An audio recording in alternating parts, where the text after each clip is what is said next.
آپ دیکھیں گے کہ ہمارے مسلم معاشروں میں جتنے ہیں خصوصاً انڈیا، پاکستان اور ممالک میں کہ ایک عید میلاد النبی منایا جاتا ہے، وہ birthday of the profit.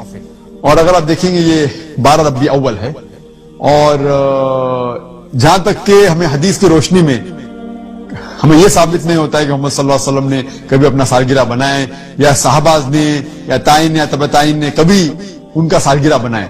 تو جب محمد صلی اللہ علیہ وسلم نے کبھی کہا نہیں کہ میرا سالگرہ بناؤ، یا کبھی صحابہ نے نہیں بنائے، اور اگر آج ہم ان کا سالگرہ بناتے تو یہ بدعت ہو جاتا ہے. تو سالگرہ بنانے کی کوئی ضرورت نہیں ہے، ایسا کوئی اسلام ایک مذہب کے اندر نہیں ہے، قرآن میں بھی نہیں، شریعہ میں نہیں. یہ ایک ویسٹرن کلچر ہے کہ ہمیں سالگرہ بنانا چاہیے.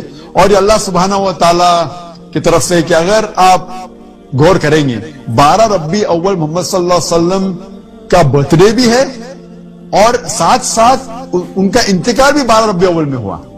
تو اگر میں آپ سے پوچھوں گا کہ 12 ربیع اول ان کا ڈیتھ اینیورسری بنا رہے ہیں، برتھ اینیورسری بنا رہے ہیں؟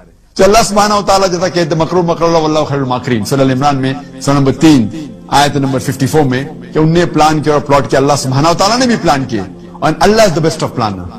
تو یہ کوئی قرآن اور حدیث کی روشنی میں ثابت نہیں عید میلاد النبی بنانا، اور ہمیں بنانے کی ضرورت نہیں ہے. یہ جس طریقے سے کرسچن لوگ عیسیٰ علیہ السلام کا برتھ ڈے بناتے ہیں، یہ الگ مذہب ہے، اسلامک مذہب میں اس کی کوئی اجازت نہیں.